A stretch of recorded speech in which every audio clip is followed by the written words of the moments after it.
नमस्कार, मैं हूं प्रदीप कुमार। आप देख रहे हैं पॉलिटिकल आइडिया। पॉलिटिकल आइडिया के आज के इस अंक में आप सभी दर्शकों का बहुत बहुत स्वागत है। मित्रों, 2026 के शुरू होते ही भारत के गृह मंत्री और भारतीय जनता पार्टी के चाणक्य इन दिनों तमिलनाडु के दौरे पर हैं।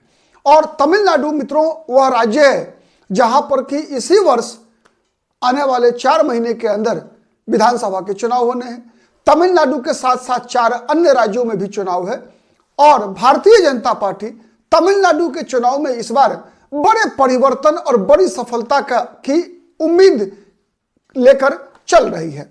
मित्रों, तमिलनाडु वह राज्य है जहां पर की परंपरा रही है कि प्रायः अधिकतर बार हर 5 साल पे सरकार बदल जाती है। तो वर्तमान में वहां डीएमके द्रविड़ मुनेत्र कड़गम की सरकार है और चूंकि वहां की लड़ाई जो है आमने और सामने की लड़ाई होती है 2 क्षेत्रीय दलों के बीच, डीएमके और एआईएडीएमके के बीच। लेकिन ये दोनों क्षेत्रीय दल किसी न किसी राष्ट्रीय दल के साथ प्रायः होते रहे हैं। जैसे डीएमके के साथ कांग्रेस पार्टी है तमिलनाडु में, वहीं एआईएडीएमके भारतीय जनता पार्टी के साथ है। या आप कह सकते हैं कि भारतीय जनता पार्टी एआईएडीएमके के साथ है और कांग्रेस पार्टी डीएमके के साथ है। तो इन 2 मोर्चों के बीच आमने और सामने की लड़ाई तमिलनाडु में है। लेकिन इस आमने सामने की लड़ाई को एक तरफ जो टीवी के एक नई पार्टी बनाकर जो तमिल फिल्मों के एक्टर थलापति विजय इसे त्रिकोणीय बनाने का प्रयास कर रहे हैं। कितना सफल होते हैं ये तो चुनाव परिणाम बताएगा। लेकिन इस विधानसभा चुनाव में भारतीय जनता पार्टी का एक सबसे बड़ा मकसद क्या है उसको समझिए। भारतीय जनता पार्टी का मकसद 2 है तमिलनाडु के चुनाव में।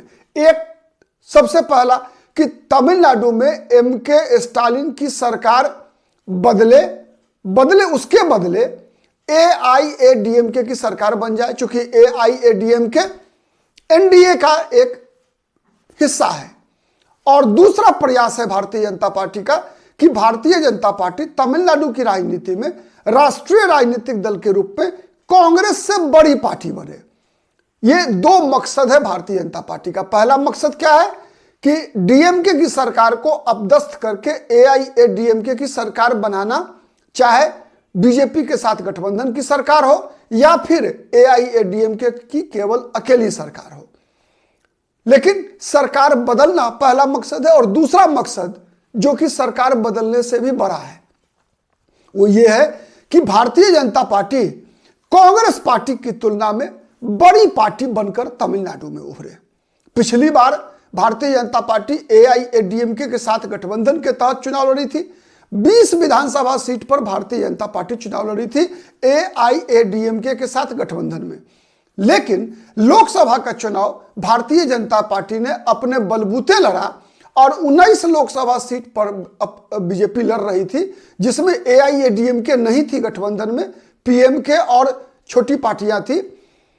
तो बीजेपी 19 सीट पर लड़कर लगभग 11.5% वोट पाने में कामयाब रही थी। अगर प्रोपोर्शनेटली कर देंगे अगर उसे, तो भारतीय जनता पार्टी को पूरे तमिलनाडु में 23 से 24% वोट आता हुआ दिखेगा आपको। एक भी तो बीजेपी के लिए यह एक बड़ी सफलता थी। बीजेपी इसी सफलता को विधानसभा चुनाव में दोहराना चाहती है या इससे और सुधार करना चाहती है। इसके लिए भारतीय जनता पार्टी ने तमिलनाडु में कई प्रयोग किए हैं, कई कंप्रोमाइज भी किया है। दोनों चीजें, एक्सपेरिमेंट भी किया है और कई जगह कंप्रोमाइज भी किया है। कंप्रोमाइज जैसे एआईएडीएमके के साथ दोबारा गठबंधन करने के लिए भारतीय जनता पार्टी ने अपने तेज तर्रार प्रदेश अध्यक्ष के अन्नामलाई की कुर्सी का कुर्बान किया, कुर्सी का बलिदान दिया। पलानीसामी जो कि एआईएडीएमके के महासचिव हैं और माना जा रहा है ये कि एनडीए की तरफ से मुख्यमंत्री पद के उम्मीदवार हैं, तो उनकी शर्तों के अनुसार कहा जा रहा है कि भारतीय जनता पार्टी ने के अन्नामलाई, जो भारतीय जनता पार्टी के सबसे तेज तर्रार नेता माने जाते हैं और माना यह भी जाता है कि तमिलनाडु के राजनीति के भविष्य हैं के अन्नामलाई, तो के अन्नामलाई को प्रदेश अध्यक्ष पद से हटाकर नयनार नागेंद्रन को भारतीय जनता पार्टी ने अपना नया प्रदेश अध्यक्ष बनाया। इसलिए बनाया कि पलानीसामी के रणनीति को नयनार नागेंद्रन का प्रदेश अध्यक्ष बनना सूट करता है। तो आज इस वीडियो में हम जानते हैं कि भारतीय जनता पार्टी के वो कौन कौन से चेहरे हैं जिन चेहरों के बल पर भारतीय जनता पार्टी लगातार कह सकते हैं आप कि 2016 से ही तमिलनाडु में एक मिशन के तहत प्रयास कर रही है भारतीय जनता पार्टी का विस्तार का। तो वो कौन से 11 चेहरे हैं जिसके बारे में हम जानते हैं। तो पहला चेहरा मित्रों अनडाउटेडली भारतीय जनता पार्टी का सबसे लोकप्रिय चेहरा है तमिलनाडु में आज भी, अन्नामलाई कुप्पुस्वामी, मतलब के अन्नामलाई एक्स आईपीएस ऑफिसर रहे, 2011 बैच के कर्नाटक कैडर के आईपीएस रहे, पुलिस अधीक्षक के रूप में काफी नाम कमाया है अपनी ईमानदारी के लिए और अपनी कर्मठता के लिए। अपनी ईमानदारी, अपनी कर्मठता के लिए एक आईपीएस ऑफिसर के रूप में काफी नाम कमाया, काफी यश कमाया। और उसके बाद 2019 में इस बंदे ने इस्तीफा दे दिया भारतीय पुलिस सेवा से, यह कहते हुए कि उन्हें जो कुछ भी पाना था, जो कुछ भी समझना था, जो कुछ भी सीखना था, याद रखिएगा, वो 8 साल की सर्विस में वो पा चुके हैं। तमिलनाडु के एक जिसे हम कहते हैं ना पिछड़े वर्ग से आते हैं, ये वेल्लार गोंडर जाति है। वेल्लार गोंडर जाति से आते हैं के अन्नामलाई, पिछड़ी वर्ग में आता है। और ये उसी जाति से आते हैं जिस जाति से अन्ना द्रमुक AIADMK के महासचिव ई पलानीसामी आते हैं। ये मुख्य कारण है कि ये के अन्नामलाई उसी क्षेत्र से आते हैं, उसी जाति से आते हैं, उसी वेल्लार गोंडर जाति से आते हैं जिस जाति के पलानीसामी हैं। इसीलिए कहा जाता है कि एक मैदान में 2 तलवार नहीं रह सकता। और दूसरी, दिन प्रतिदिन के अन्नामलाई की बढ़ती हुई लोकप्रियता से न केवल MK स्टालिन परेशान हुए, तनाव में रहते हैं, बल्कि पलानीसामी भी तनाव में रहते हैं। तो भारतीय जनता पार्टी का तुरुप का इक्का है तमिलनाडु में के अन्नामलाई। वैसे 2021 में भारतीय जनता पार्टी की टिकट पर विधानसभा चुनाव लड़े और 2024 में लोकसभा के चुनाव लड़े, लेकिन दोनों चुनाव हार गए, ये बात अलग है। लेकिन भारतीय जनता पार्टी को फर्श से अर्श तक अब तक की जो यात्रा रही है भारतीय जनता पार्टी की, 4% वोट बैंक की पार्टी से 11.5% की पार्टी बनाना, इसमें एक बहुत बड़ा योगदान रहा है के अन्नामलाई का व्यक्तित्व, के अन्नामलाई की शख्सियत का। दूसरा चेहरा भारतीय जनता पार्टी के बनकर उभरे हैं नयनार नागेंद्रन, चूंकि वर्तमान में प्रदेश के अध्यक्ष भी हैं। इसी वर्ष मैंने जैसा बताया कि पलानीसामी की शर्तों के तहत, पलानीसामी ने पहला ही शर्त रखा था गठबंधन के लिए कि आप के अन्नामलाई को हटा दीजिए प्रदेश अध्यक्ष पद से, चूंकि के अन्नामलाई घोर विरोधी रहे हैं AIADMK के। ठीक है, दोनों पार्टियों को, DMK और AIADMK दोनों पार्टियों को के अन्नामलाई मानते हैं कि भ्रष्टाचार का प्रतीक है। और के अन्नामलाई के बारे में एक और बात जोड़ दूं फिर मैं आता हूं नयनार नागेंद्रन पर। के अन्नामलाई ने चप्पल पहनना छोड़ दिया है कई महीनों से। उन्होंने शपथ लिया है कि जब तक मैं DMK को कुर्सी, मैंने MK स्टालिन को मुख्यमंत्री की कुर्सी से नहीं उतारूंगा तब तक चप्पल नहीं पहनूंगा। और क्यों ऐसा शपथ लिया है आपको बताऊं मैंने बताया था पहले, इससे पिछले वीडियो में, एक कॉलेज छात्रा के साथ तमिलनाडु में दुष्कर्म हुआ और पुलिस ने FIR इस प्रकार से लिखी जिससे कि अपराधी को सजा ठीक से नहीं मिलने की संभावना थी। इसी से नाराज होकर के अन्नामलाई ने यह शपथ लिया कि जब तक मैं MK स्टालिन को कुर्सी से नहीं उतारूंगा तब तक चप्पल नहीं पहनूंगा। नयनार नागेंद्रन वर्तमान में बीजेपी के प्रदेश अध्यक्ष के अन्नामलाई के बदले बनाए गए हैं। इन्होंने अपनी राजनीति AIADMK से शुरुआत की थी। ये थेवर जाति से आते हैं, ये भी जाति भी कृषक जाति है। और चूंकि वेल्लार गोंडर जाति जो है की आबादी तमिलनाडु में 6 से 7% है। उसी तरीके से ये थेवर जाति की भी आबादी 6 से 7% है। और इनको जो प्रदेश अध्यक्ष बनाया गया, आप कह सकते हैं कि वो पलानीसामी के सलाह पर बनाया गया। क्यों बनाया गया, इस बात को समझिए कि चूंकि AIADMK की राजनीति में ओ पनीरसेल्वम, जो कि AIAD तमिलनाडु के पूर्व मुख्यमंत्री रहे हैं, जयललिता के एक तरह से भरत रहे हैं, मतलब चरण पादुका लेकर उन्होंने तमिलनाडु में कुछ दिनों तक शासन किया। ठीक है, जयललिता के भक्त रहे हैं ओ पनीरसेल्वम। ठीक है, और एक दूसरे चुनौती जो पलानीसामी के लिए है, 2 चुनौती AIADMK में उनके लिए रहा हर वक्त, एक पनीरसेल्वम, दूसरा शशिकला। तो ये दोनों नेता जो उनके लिए चुनौती हैं, ये दोनों थेवर समुदाय से आते हैं। ठीक है, तो पलानीसामी को लगता है कि अगर भारतीय जनता पार्टी, पलानीसामी खुद वेल्लार गोंडर जाति से आते हैं और थेवर जाति से नैनार नागेंद्रन, तो एक अच्छा कॉम्बिनेशन बनेगा। और चूंकि बीजेपी का जो गठबंधन है, उस गठबंधन में PMK भी है, पट्टाली मक्कल कांची, और पट्टाली मक्कल कांची के जो मुखिया हैं S रामदास और उनके पुत्र A रामदास, बीजेपी उनको दोनों को भी एक साथ लाने का प्रयास कर रही है। तो वो आते हैं वन्यार जाति से, जिसकी भी आबादी 14% है। तो 6-7% लगभग वेल्लार गोंडर, थेवर और प्लस वन्यार जाति 14%। तो भारतीय जनता पार्टी PMK और AIADMK का एक कॉम्बिनेशन बनता हुआ इसके माध्यम से दिखता है। ठीक है, इसके अलावे जो भारतीय जनता पार्टी के नैनार नागेंद्रन पहले मंत्री भी रह चुके हैं जयललिता की सरकार में 2001 से लेकर 2006 तक। ये चूंकि मैंने बताया कि अन्ना द्रमुक से आए हुए हैं, अभी बीजेपी में 2017 से हैं, तिरुनेलवेली विधानसभा सीट से विधायक है। ठीक है, इसके बाद तीसरे नंबर पे आते हैं, केंद्र सरकार में मंत्री हैं वर्तमान में एल मुरुगन, दलित समाज से आते हैं, सूचना प्रसारण और संसदीय कार्य मंत्री हैं, दलित चेहरा है भारतीय जनता पार्टी के। और अरुण थथियार जाति से ये आते हैं, जिसकी आबादी लगभग 4% है तमिलनाडु में। ठीक है, तमिलनाडु में जो 10% दलितों की आबादी है, उसमें 4% आबादी अरुण थथियार जाति की है। और इसी जाति से आते हैं एल मुरुगन, जो कि भारतीय जनता पार्टी के पूर्व में प्रदेश अध्यक्ष भी रहे हैं, वर्तमान में केंद्र में मंत्री हैं, सूचना प्रसारण और संसदीय कार्य राज्य मंत्री हैं।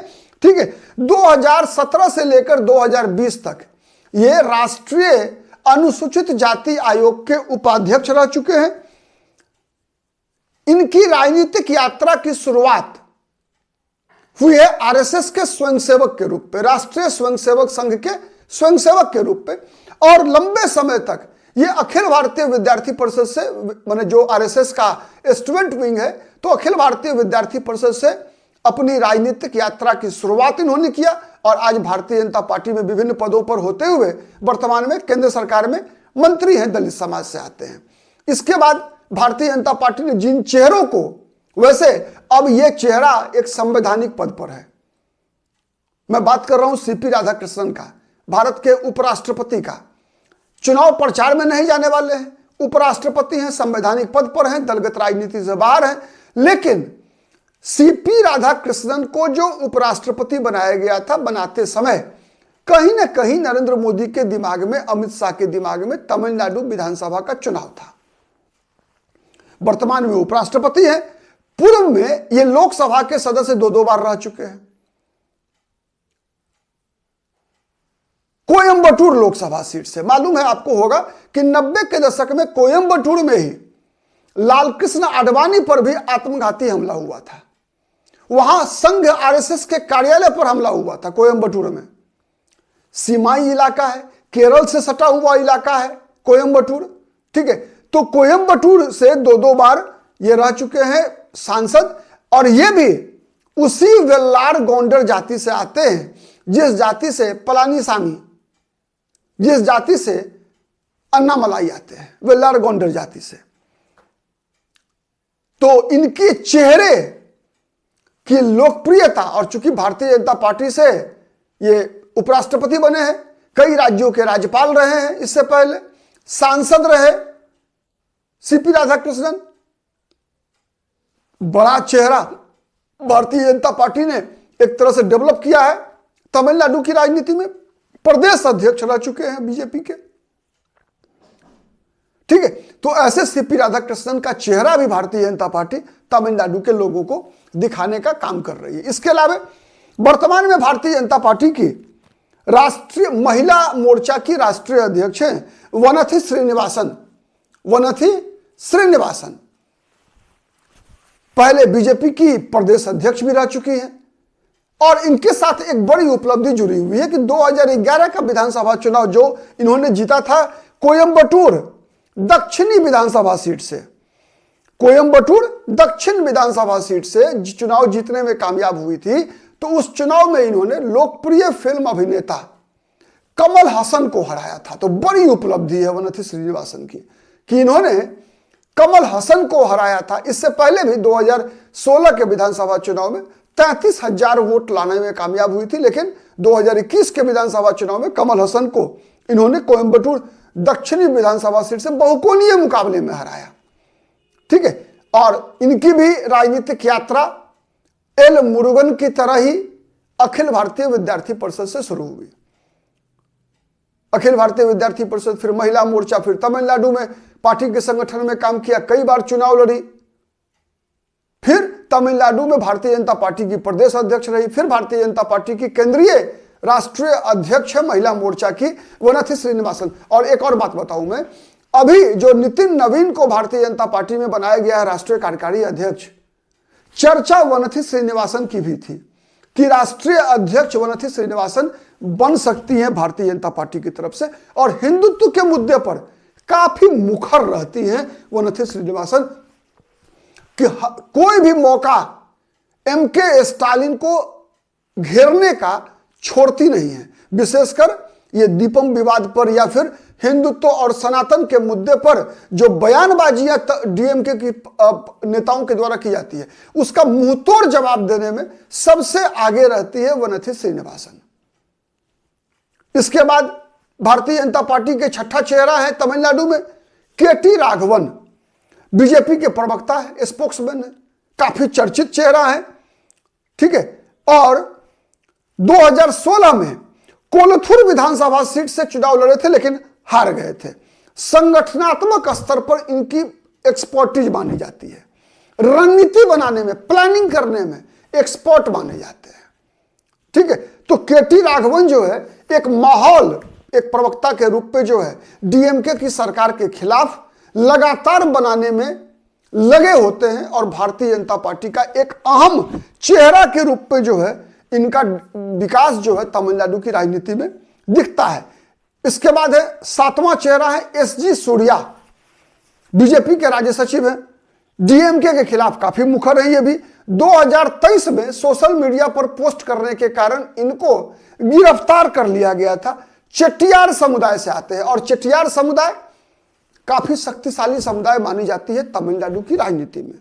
ठीक है, काफी प्रभावी, संख्या बल में कम है लेकिन प्रभावी काफी ज्यादा है, काफी डायनेमिक ये जाति मानी जाती है तमिलनाडु की राजनीति में, एसजी सूर्या। इसके बाद है एक और राज्य सचिव है भारतीय जनता पार्टी के, विनोद पी सेल्वम।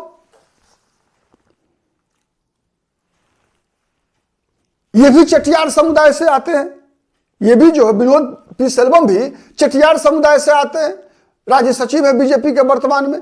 पहले युवा मोर्चा, भारतीय जनता पार्टी युवा मोर्चा के प्रदेश अध्यक्ष रह चुके हैं। 2021 में हार्बर असेंबली सीट से चुनाव लड़े थे,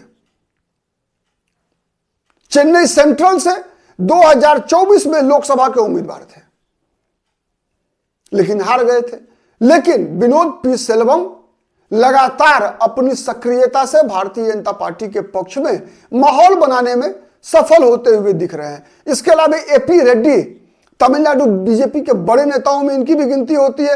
लोकसभा चुनाव में प्रचार अभियान समिति के इंचार्ज रहे, कैंपेन जो कमिटी थी बीजेपी की उसके इंचार्ज रहे एमपी रेड्डी लोकसभा चुनाव में, और रेड्डी समुदाय से आते हैं। संगठनात्मक मामलों में इनकी भी एक तरह से इनका काफी ज्यादा भारतीय जनता पार्टी उपयोग करती है, और अमित शाह भी इन पे जबरदस्त भरोसा करते हैं।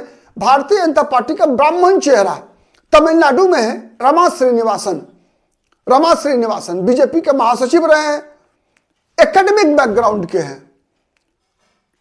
साल 2024 में मदुरई से बीजेपी के लोकसभा के उम्मीदवार थे। पिछले लोकसभा चुनाव में हिंदुत्व के मुद्दे पर काफी मुखर रहते हैं, ठीक है। संगठन में इनकी काफी मजबूत पकड़ है। इसके अलावा जो 11वें चेहरे हैं भारतीय जनता पार्टी के, वो है SR शेखर, भारतीय जनता पार्टी के कोषाध्यक्ष है प्रदेश में, संगठन के मजबूत नेता है, ब्राह्मण समुदाय से आते हैं। साथ ही ग्राउंड पर जो है ये काफी ज्यादा